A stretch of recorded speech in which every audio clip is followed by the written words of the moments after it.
Assalamualaikum warahmatullahi wabarakatuh. Video ini khusus untuk orang yang gabut, teman-teman yang nggak punya kerjaan, yang suka iseng-iseng aja. Jadi tidak semua harus suka karburator ya teman-teman. Ini khususnya bagi pemilik mobil Timor. Kenapa saya mencoba mempelajari mobil ini ya, karena sudah beberapa kali kita bongkar yang model-model Aisan itu ya. Ya sudah ada gambaran lah. Ini kepingin yang agak menantang, karena kata Om Misbah, karbu Timor ini, mobil Timor SOHC ini tergolong karbu yang sensitif. Dan secara bahasa, kalau yang namanya sensitif itu kalau pas ya jadinya enak, tapi kalau tidak pas jadinya sangat tidak enak. Dan alhamdulillah ternyata setelah saya pelajari dengan menyeluruh, kayaknya ketemu penyebab dari mengapa karbu ini disebut karbu yang sensitif. Dan memang benar kalau salah penyetelannya dan settingnya bisa jadi karbu ini sangat boros. Bukan sangat boros saja, sangat boros sekali. Tapi bila tepat nantinya ya enak sekali, kata Om Misbah. Seperti taksi, maksudnya saya kurang tahu ya 112. Tapi perlu saya sampaikan teman-teman, yang namanya karbu sedan itu setahu saya cenderung relatif lebih boros dari karbu mobil niaga, karena karakternya mobil sedan itu ya untuk kecepatan tinggi, untuk tarik-tarikan ya, tidak butuh muatan ya. Jadi torsinya tidak seberapa, tapi torsinya digunakan sampai panjang untuk membuat putarannya, membuat RPM-nya lebih tinggi. Intinya ya memang akselerasi dan RPM puncak, RPM tinggi harus mudah tercapai, itu cirinya karbu sedan. Dan tentu saja tetap torsinya besar, tapi kan nggak kepakainya lebih ke akselerasi. Karena apa? Bobotnya lebih kecil dari kendaraan MPV. Jadi karbu gampangnya yang paling tepat adalah sesuai peruntukannya ya, sesuai bawakan mobilnya itu sudah dirancang paling tepat gitu teman. Tapi kalau ada yang berbeda pendapat ya monggo. Tapi buat apa pabrik karburator membuat beda-beda karbu pada tiap mobil, itu pertanyaan saya.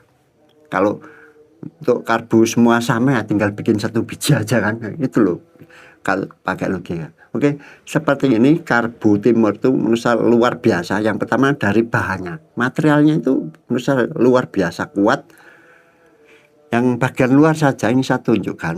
Nah, sistemnya memakai pemanas dari air radiator untuk menggerakkan cam untuk idle dan menutup katup cup supaya idle ada fast idle gitu aja. Jadi ini nanti menonjok ketika panas, ini ada aliran dari air radiator gitu aja. Ini bimetal nanti menonjok gitu aja, sekaligus membuat katup cup ini dari awalnya menutup menjadi lama-lama membuka. Nanti dibantu bukanya full dengan ini cam cup breaker lah. Ini pastinya ada BVSP, ini alat-alat mahal itu pasti nggak ada. Jadi bimetal vacuum switching valve, BVSP atau LBSP gitu ya. Intinya seperti itu. Yang bagian atas ya karena sudah jarang difungsikan tidak saya bahas. Sepertinya yang pertama adalah keropos. Keroposnya kena air ya pasti, tapi yang jelas karena orang Indonesia tidak pakai coolant, itu aja. Kalau pakai coolant tidak akan keropos itu. Oke, ini yang menarik, ini ada katup yang hubungnya dengan HIC yang di filter udara, ini masih fungsi. Ini kalau saya sambung dengan strum masih bisa buka nutup, cuman saya nggak tahu fungsinya. Satunya itu untuk keselinut masih bisa. Dan yang luar biasa ini, luar biasa ini, itu kabelnya sudah kaku sekali. Ini yang keselinut ya teman-teman, masih bisa selinutnya cedik-cedik.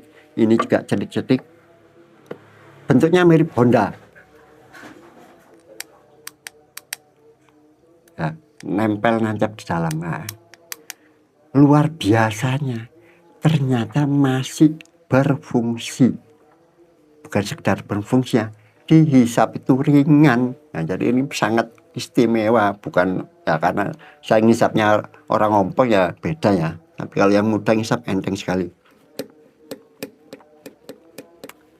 luar biasa, masih berfungsi untuk ukuran mobil tahun segitu. Oke, untuk bagian tutup atas hanya itu, jadi ya sangat istimewa menurut saya. Sistem juknya memakai bimetal, kemudian bentuk dari piston power jetnya juga mantap, dan insya Allah ini tahan lama ya, tahan lama. Tidak ada yang istimewa lainnya. Nanti ada satu jalur khusus, iya ini seperti air pancuran ya. Nah ini spuyer teman-teman, ini karena ada air glider, lubang udara, dan ada lubang bensin. Ini langsung nanti ke bak dari bawah. Ini nggak tahu, mungkin di RPM tertentu ya, ketika sekundernya sudah tidak mampu, ini juga membantu kemungkinan ini. Jadi konstruksi memang luar biasa kompleks ini.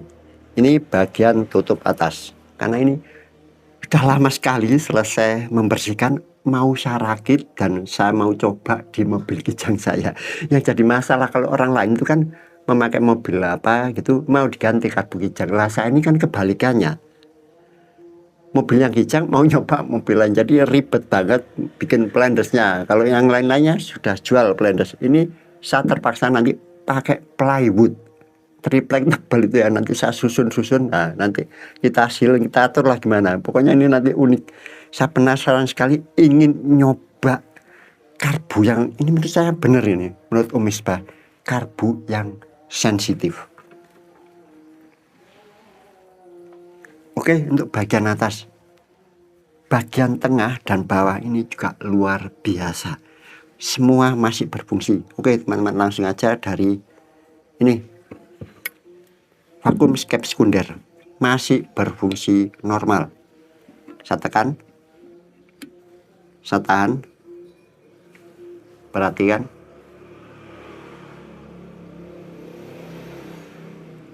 Saya lepas lubangnya, saya tekan lagi ya. Jadi kalau dihisap ya sudah pasti teman-teman, dihisap sudah sangat ringan. Ini vakum sekunder,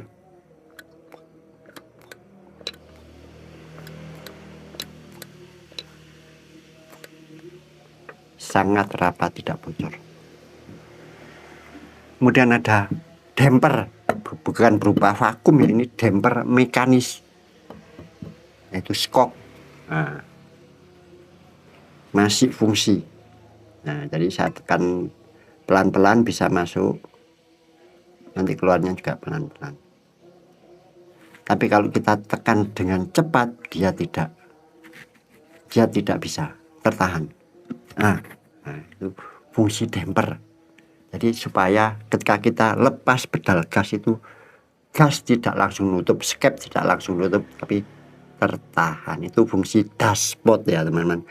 Kalau di Kijang diganti sistem emisi, yaitu ditutup bensin, karena pada saat lepas gas mendadak itu terjadi kevakuman tinggi di area stasioner, yang mana membuat bensin terbuang percuma. Vakumannya sangat tinggi, jadi bensin yang diatur oleh jarum baut angin itu yang terhisap terbuang, padahal gasnya kan tertutup ya. Itu fungsi dari dashboard ini ya, mungkin sudah agak macet ini, tapi setahu saya ini fungsi.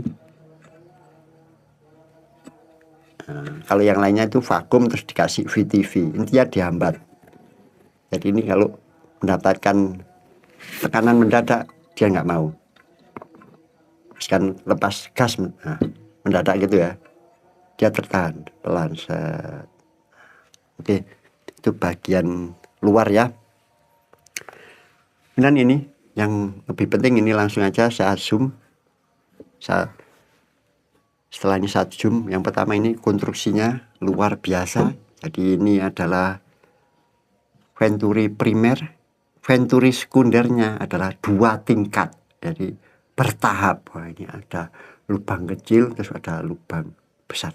Ini luar biasa, dan yang lebih penting bahwa semua spuyer air bleeder itu ada angkanya.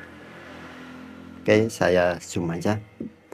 Dan juga bentuk dari power jet juga berbeda.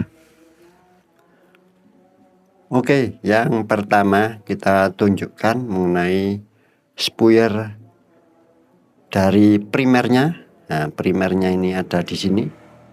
Saya lupa ingat ya, pokoknya ini masih original semua. Ini ukuran 87 kalau tidak salah. Sebelahnya ini adalah spuyer power jet, modelnya pendek seperti ini ya. Nah, baru ketekan ini 1-2 mili. Saya takutnya ini udah kependekan. Ini nanti ketekan dari power piston tadi, ukurannya 50. Nah, kemudian untuk melepas ini harus melepas jendela ini ya, kacanya side glassnya harus dilepas kalau mau melepas spoiler dari sekunder. Kalau tidak salah sekitar 120. Ini semua original, pokoknya hanya lupa ya saja saya angkanya. Kenapa sekecil ini? Nanti saya tunjukkan. Ini konstruksi yang luar biasa, yang nanti bikin masalah kalau kita tidak hati-hati. Yang pertama di sini, ini adalah spuyer stasionernya, ada 2 air bleeder. Spuyer stasionernya ini untuk air bleeder keduanya yang ke solenoid. Nah, ini yang dari pertama ya, dari spuyer ini yang ke solenoid itu ada spuyernya. Saya lupa spuyernya ukuran berapa ya, 90 atau berapa, tapi intinya memakai lubang, bukan lubang-lubang biasa gitu teman-teman, memakai spuyer. Jadi ya bisa kita ganti, artinya ini aman sekali ya nanti. Nah, ini air bleeder pertama masih lewat sini, air bleeder kedua yang dikirim ke atas solenoid lewat spuyer ini. Kelihatan ini 0,90 ada tidak salah. Jadi untuk mensuplai udara air bleeder kedua yang mau masuk ke solenoid. Ini uniknya ya teman-teman, semuanya memakai angka perhitungan, tidak lubang biasa seperti Aisan itu. Nah, kemudian ini kita ke Venturi dulu, ke Venturi. Ini Venturi primer itu juga untuk air bleedernya. Jadi namanya jalur bensin itu pasti ada lubang udara ya, namanya air bleeder juga. Ini air bleedernya ukuran kalau tidak salah ukuran 80 teman-teman. Saya lupa ingat ini. Saya pakai kaca besar. Mungkin angkanya nggak penting ya teman-teman, tapi untuk kita tunjukkan saja.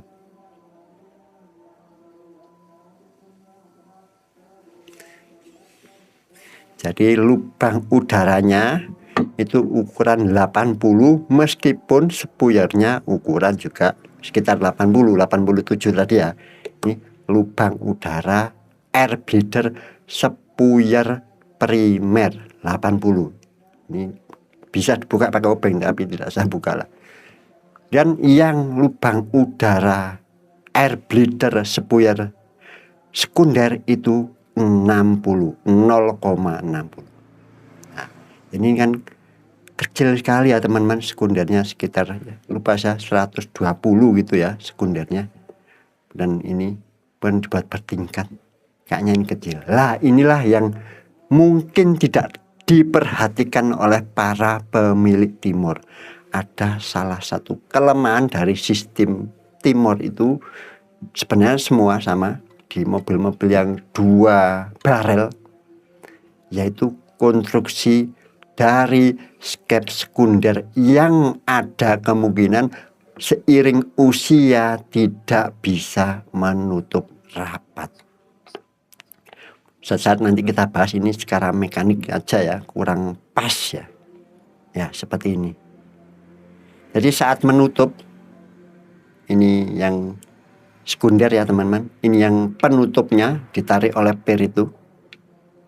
Ini arahnya untuk menutup kan ke kiri ya teman-teman, untuk menutup maksimal. Sedangkan per ini arah normalnya, maksimalnya ya ke kanan. Jadi ya bersimpangan teman-teman. Menurut saya ini yang nggak tepat, ya kurang tepat ya, mungkin karena keausan. Harusnya ya posisi beginilah yang maksimal. Jadi arahnya harus sama, resultante ke atas gitu ya. Per ini ke atas, ini menutup maksimalnya ke atas. Kalau ini ya, nah, ini kan untuk jalur ke skepnya ini. Untuk menutup rapatnya ini berarti kan suatu lingkaran. Berarti sudah harus ke arah sini, paham ya teman-teman? Untuk bisa rapatnya. Sedangkan pir ini sesuai porosnya karena ada di sini, ini kan juga lingkaran. Tuas ini harus ke sana. Jadi di sini terjadi tarik menarik menurut saya. Sudah nggak efektif ini. Ini jadi nggak boleh ini ya. Ini masih ada pengosannya ini, kailnya. Harus dibuang malah ini teman-teman. Supaya ini bisa nutup maksimal pir ini bergerak ke arah kanan, sedangkan penutupan ini ke arah kiri. Mudah-mudahan bisa dipahami ya. Jadi harusnya kalau mau maksimal, ya masih ada posisi di sini. Ini ke atas, pirnya ke atas. Ini kayaknya yang membuat sebagian besar dari skep sekunder dari mobil timur ini tidak bisa menutup rapat. Apakah efeknya? Apakah udara palsu? Sayangnya bukan udara palsu teman-teman, tapi di sistem skep sekunder ini sama seperti di Kijang, ada yang namanya slow pot high speed. Jadi jalur lubang stasioner mirip spuyer stasioner, tapi yang ada di sistem sekunder, makanya kita sebut high speed, kecepatan tinggi. Tapi spuyernya kita anggap spuyer slow jet. Sama seperti sini. Kalau di sini sekitar berapa ya nih spuyernya? Ini penting teman-teman.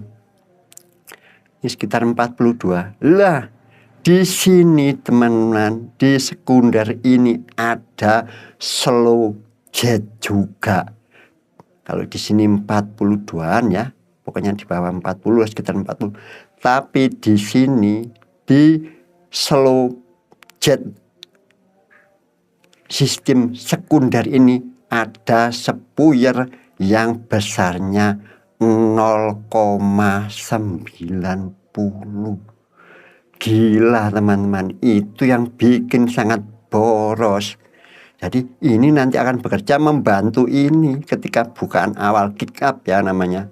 Nah, di Kijang kan juga ada sama sekunder itu. Mudah-mudahan kelihatannya. Saya buka sedikit.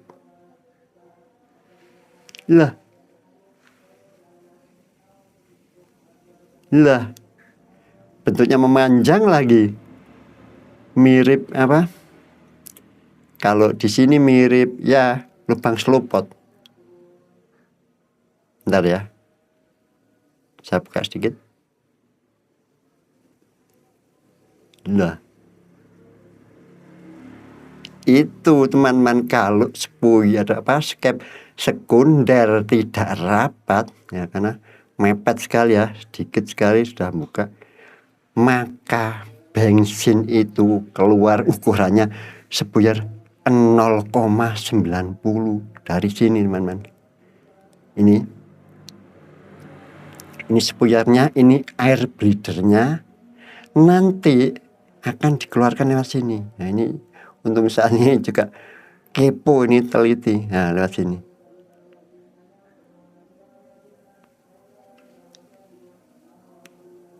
Lupa ya, lewat sini benar. Ini air bleedernya tersambung dengan lubang di sini, dengan bak yang di sini di sekunder, dan air bleeder tadi mengirim udara ke sini. Ini tembus ya, spuyer yang ukuran 0,90 tadi tembus dengan bawah dan keluar ke atas mendapatkan air bleeder.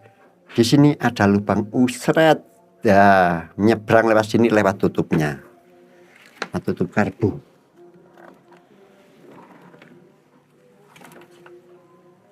Ini yang perlu kita perhatikan ya dari jalur-jalur karbu itu ya di sini. Nah ini nyebrang ke sini, seret, masuk ke sini, mengirim ke bawah sana. Itu yang menurut saya penyebab utama boros dari mobil timur. Yang pertama jelasnya dari sistem ini ya, sistem power jet itu pasti kita harus perhatikan. Jangan sampai sistem power jet itu terbuka terus. Ya, apalagi bentuknya tadi susah ya, kayaknya susah untuk bikinnya itu ya, bisa saja bengkel. Mirip Honda. Tapi ini juga relatif kecil, 0,50 power jet. Kemudian penyumbang kedua keborosan adalah jangan sampai ini terbuka nanti dampaknya nggak boleh terbuka teman-teman. Ini bisa tertutup ya. Dan saya nggak tahu tuh yang benar ketika power ada strom normalnya ini harus tertutup teman. HIC ini tidak boleh berhubungan dengan udara luar. Tapi kalau berhubungan dengan udara yang di ruang filter boleh. Tapi ini tidak boleh. Misalkan ini teman-teman tidak fungsikan ya selangnya ke filter terus dilepas gitu. Tidak boleh berhubungan dengan tekanan udara diam, udara luar. Kalau udara yang bergerak di dalam ruang filter boleh. Ini saya yang belum paham saja ini di banyak karbus seperti ini, twin cam dan sebagainya. Ini saudaranya aja lepas. Ini fungsi teman-teman, fungsi katup apa itu ya, katup filter. Jadi penyebabnya ada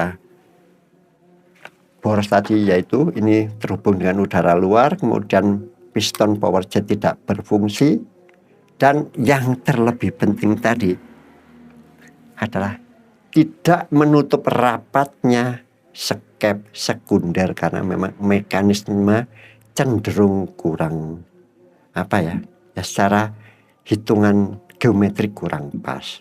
Tapi ya ini tinggal nanti kita, kemarin ini kurang rapat ya kita pukul-pukul ya supaya lancar. Kemudian ya ini nanti kita pirnya juga diusahakan lebih keras. Apalagi ini pirnya arahnya juga ke sana, pirnya itu ke sana kurang tepat ya. Jadi pirnya ini menarik ke arah sana, ke arah kanan, sedangkan skep sekunder ini untuk menutupnya kalau kita pakai garis lingkaran gitu ya, ini sudah ke arah kiri. Ini kan kita anggap poros ya, dua lingkaran yang mempunyai poros as yang mungkin terlupakan dari semua konstruksi ya. Penutup skep sekunder rata-rata memang begitu. Makanya saya tidak ada pilihan lain ya, saya beri pir yang sangat keras ya, supaya bisa menutup. Ini resiko dari model seperti ini ya. Apalagi ini mengandalkan ini aja, pirnya dari membran vakum ini untuk menutup rapatnya. Tapi yang penting Anda ketahui bahwa di dalam sana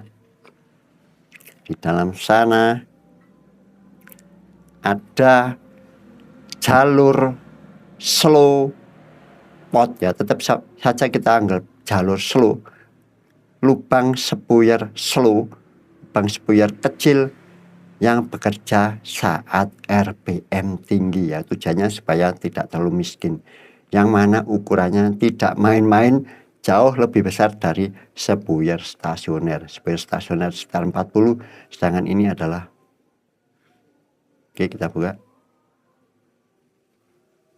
lah, ukurannya 90 dari lubang ini. Nah,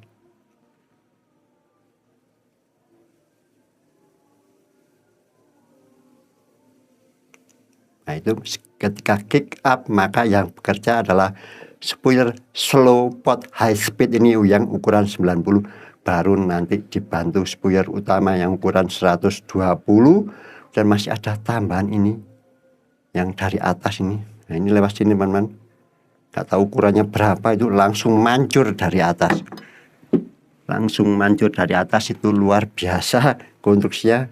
Makanya saya penasaran mau coba. Nah ini langsung nanti mancur ini lewat bawah ini teman-teman. Nah tersambung ke sini, langsung ambil bensin dari bawah, tidak pakai ukuran spuyer.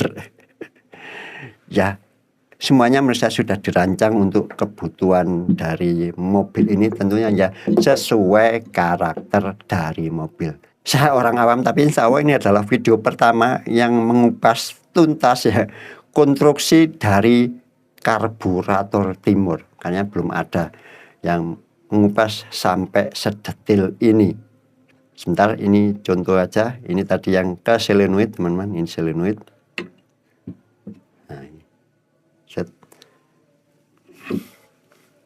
Dan ini yang dari spuyer stasioner itu mendapatkan air bleeder pertama dari sini, kemudian keluar di sini, baru turun ke bawah ke lubang baut setelan angin dan juga lubang seluput. Di bagian sinilah itu tadi sudah saya sebutkan memakai ini spuyer angin atau memakai spuyer yang ada ukurannya. Nah ini, jadi ini ke sini ketemu ini. Kalau yang ini bagian luar tidak dikontrol ya, sudah ada ukuran lubangnya sendiri ini. Tapi khusus yang keluar, yang mau masuk ke selenoid, yang mau masuk ke jalur terakhir, dikasih ukuran spuyer. Saya lupa itu ukuran berapa, setahu saya 0,9. Jadi udara masuk dari sini, dibagi ke spuyer, satunya tidak, yang tidak itu ke sini, yang langsung ke spuyer stasioner. Tapi untuk hasil akhir yang mau dikirim ke selenoid, yang mau dikirim ke bawah, melalui campuran yang diatur oleh spuyer udaranya ini. Oh ya, kemudian ada hal khusus ya teman-teman yang perlu diperhatikan, yaitu mengenai pompa akselerasi. Jadi pada pompa akselerasi mobil Kimor ini bentuknya beda. Bentuknya beda teman-teman. Nah, seperti ini. Jadi untuk gerak bebasnya ada di tuasnya ini. Jadi kalau kebablasan mencet ya ini yang bergerak. Kemudian di bawahnya ada pelor ya, seperti biasa ada pelor. Tapi di atas pelor tadi teman-teman, bentar, ada saringan bensin. Nah itu yang hebat teman-teman. Ya, sebentar saya nyari ini. Urutannya seperti ini. Pelor, kemudian saringan, kemudian pengunci, baru pompanya itu ada di atasnya. Artinya begini teman-teman, ketika saringan itu kotor, teman-teman tidak bisa membersihkan. Misalkan disemprot dari lubang tangki ini ya, dari bak ini, ya nggak bisa, tetap ketahan di sini. Ini tujuannya supaya apa ya? Supaya bensin yang nyemprot ke nozzle itu bersih, tidak membuntu nozzle ya. Caranya ini dilepas penguncinya teman-teman, pengunyinya dilepas, ini juga diambil. Nah, baru ini kita bersihkan. Jadi kalau disemprot saja dari ruang bawah ini, dari ruang bak ya, pakai kompresor gitu, ya kotoran tetap ngumpul di bawah penahan ini, masih di dalam saringan, tidak bisa kita bersihkan karena ini arahnya pompa ini ke bawah. Ketika ketekan, ketika ngisap, pelornya baru buka. Jadi ini tujuannya supaya bersih ya teman-teman, supaya semprotan yang ke nozzle itu bersih, tidak ada kotoran. Nah untuk keluarannya itu ternyata ada yang hilang, yaitu pernya teman, tapi alhamdulillah yang lainnya tidak, yaitu ada pemberat. Nah seperti ini pemberatnya, dan pelor kecil. Mana itu pelor kecilnya, itu pokoknya bisa pakai yang dari repair kit Kijang ya. Nah seperti ini. Ini ada pelor kecil di sini. Ini pemberatnya seperti ini. Nah, harusnya di sini ada per teman-teman. Per ini yang menahan pelor ini, tapi insya Allah tidak masalah, tidak ada pernya. Yang penting ada pemberatnya ini dan pelornya yang penting. Ini sangat luar biasa, konstruksinya masih komplit, masih bekerja normal. Nah, letaknya di sini. Ini adalah pompa akselerasinya. Salah. Ini teman-teman pompa akselerasi di sini, kok saya ke sini. Ini pompa akselerasi. Nah ini nozzle-nya di sana. Nozzle di sana. Jadi ini nanti seperti ini. Ya di sini tadi ya pelor, kemudian saringan, baru pengunci. Nah, jadi pelor dulu, saringan, pengunci ini, baru ini bisa dipasang. Nah, jadi di tuasnya tidak ada pernya. Nanti kalau mentok yang main di sini teman-teman, yang main di sininya. Nah, hebat ini. Dan karetnya ini karet, kulitnya masih bagus sekali. Nah, untuk keluarannya di sini teman-teman. Nah ini, masukkan pelor dulu. Ya udah. Dan pemberatnya yang bagian kecil yang di bawah. Ah begitu. Nanti nyemprotnya ke sana. Nah kalau ada pernya ini pasti sedikit menonjol gitu teman-teman. luar biasa teman-teman. Intinya ini konstruksi yang harus segera saya coba. Mudah-mudahan benar-benar sesuai sebutan dari Pak Misbah, yaitu ini adalah karbu yang sensitif, yang artinya karbu ini sangat rapi kalau benar pemasangannya, benar settingannya, dan tidak akan boros pastinya. Yang jelas karbu jos. Soal boros itu belakangan. Sekian teman-teman mengenai pembahasan karbu timur ini, semoga ada manfaatnya. Mohon maaf atas segala kesalahan. Wassalamualaikum warahmatullahi wabarakatuh.